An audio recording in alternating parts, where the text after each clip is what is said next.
Welcome to the adventures of the monad. We ended the last presentation by looking at how you go about creating an ensouled talisman. In the first type, a mineral is encapsulated in the talisman, which continues to emit a ceaseless stream of energy.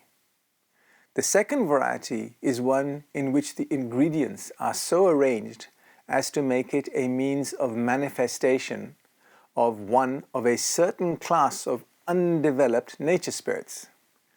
These spirits provide the force necessary for the dissemination of the influence, which the designer of the talisman wishes to have emitted.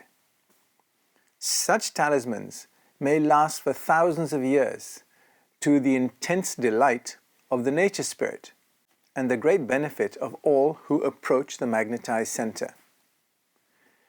Another type of talisman is a linked talisman. This has been magnetized so that it brings it in close rapport with its maker.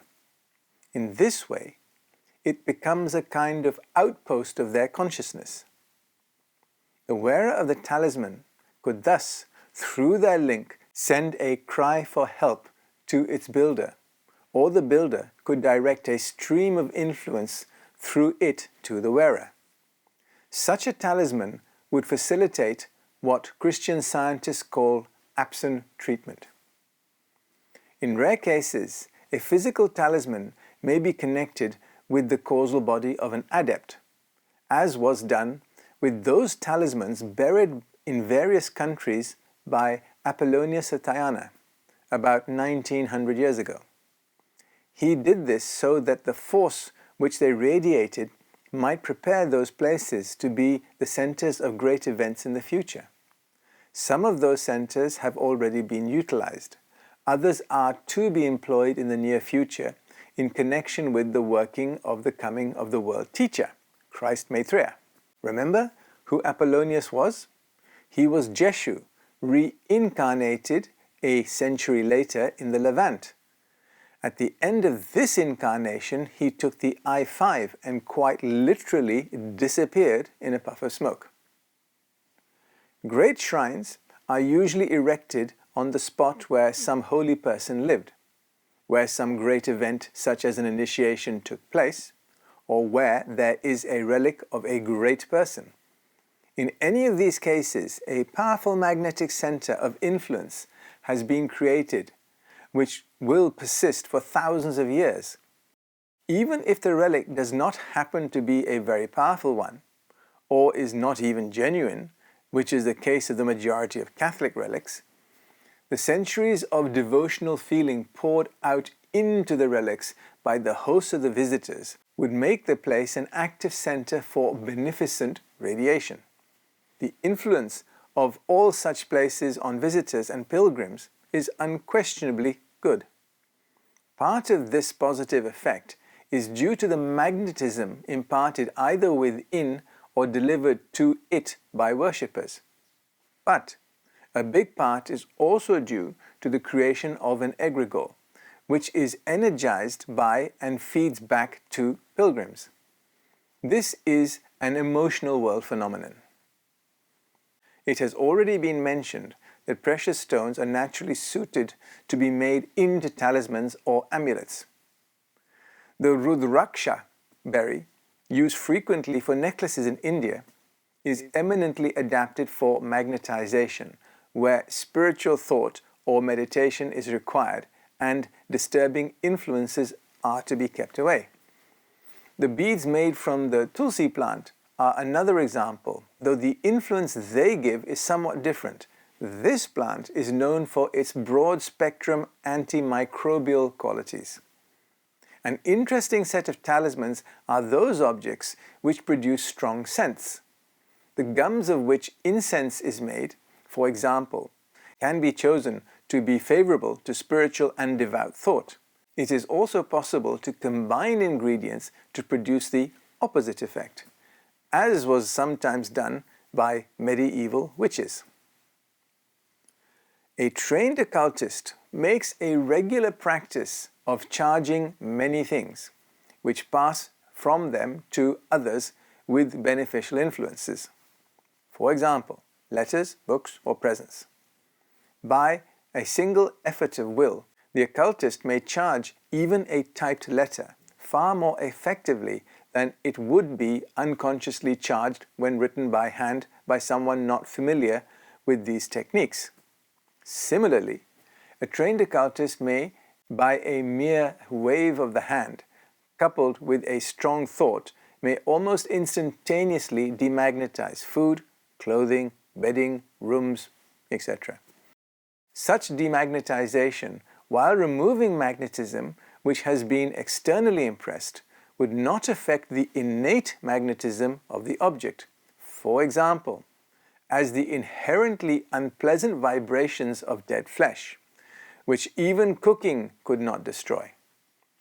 The process of demagnetizing rooms may be facilitated by the burning of incense or by sprinkling water, the incense and water being first passed through the process recommended for making talismans. I achieve this by strategically placing crystals in a room. It should also be kept in mind that as physical matter in a human is in exceedingly close touch with the emotional and mental envelopes, coarseness and grossness in the physical vehicle imply a corresponding condition in the other vehicles. Hence, the great importance to the occultist of physical as well as magnetic or etheric cleanliness. The holy water used in Christian churches is a clear example of magnetization, water being very readily charged with magnetism. The instructions given in the Roman Rite make it quite evident that the priest is required first to exorcise the salt and water, i.e., to cleanse them from all objectionable influences. They then make the sign of the cross, direct a blessing to the elements, in other words, to pour their own magnetism into them, their will being directed to the process of driving away all evil thoughts and feelings. It is worth noting that salt contains chlorine, a fiery element, and hence the combination of water, the great solvent, with fire, the great consumer, is highly effective as a cleaning agency. Hence the advice to soak crystals in salt water to remove etheric contamination. Similar ideas underlie many other ceremonies in the Christian Church, such as baptism, in which water is blessed and the sign of the cross made over it. The consecration of churches and burial grounds, the blessings of vessels of the altar and the vestments of priests are other examples. The practice of using bells and incense at the confirmation and ordination of a priest and the consecration of bishops are all examples of the unconscious use of etheric energy to bring about a cleansing effect. In the Eucharist, the wine has a very powerful influence on the higher emotional levels. I'm sure it does, especially if you drink the whole bottle. Water, as we all know, can be charged so that it sends out etheric vibrations. At baptism, in what Arthur Powell calls the liberal Catholic Church, the priest makes the sign of the cross over the forehead, throat, heart, and solar plexus of a child. This has the effect of opening up these etheric chakras so that they may grow to perhaps the size of a coin and begin to sparkle and whirl as they would in an adult. In addition, the magnetized water, as it touches the forehead, sets in vibration the etheric matter, stimulates the brain, and through the pituitary body affects the emotional body, and through that the mental body. Later, the priest, by anointing the top of the head with chrism, a holy oil, makes the crown chakra there serve as a kind of sieve, which rejects the coarser feelings, influences, or particles, and also by an effort of will, he closes the four centers which have been opened. At confirmation, the effect which has been produced on the Atmic principle, 45, is reflected in the etheric double. At the ordination of a priest, it is intended to clear the way between the higher principles and the physical brain. The blessing floods the etheric brain and is meant to run up through the pituitary body, which is the point of closest junction between the dense physical, the etheric, and the emotional envelopes. The anointing of the head of a bishop with chrism is intended to act on the crown chakra that, instead of the usual saucer-like depression, becomes more like a projecting cone, such as is often seen in the statues of the Lord Buddha. The ordination of the cleric is intended principally to act on the etheric body, which is the doorkeeper to the emotional envelope and the reader of events communicated to the mental body. There seems to have been an old custom, out of which has arisen the present Roman Catholic method of anointing the organs of the senses, of sealing all the chakras in the body of a dying person, lest objectionable entities should seize upon that body as the owner left it and employ it for purposes of evil magic. Many nervous afflictions could probably be helped by the anointing of consecrated oils, and etheric diseases might well be cured by employing such actions. I wonder how many priests know what they are doing when they go through these rituals. Clearly the people who set them up knew what they were about, but as is so often the case with many rituals, the true purpose has been lost through the mists of time. In a bishop's crozier, in the knob of which the consecrated jewels are placed, the etheric energy which radiates from the jewels has the potential to be very potent. If used knowingly, it has the potential to bring about cures for the afflicted. Gandalf knew what he was doing when he waved his staff about.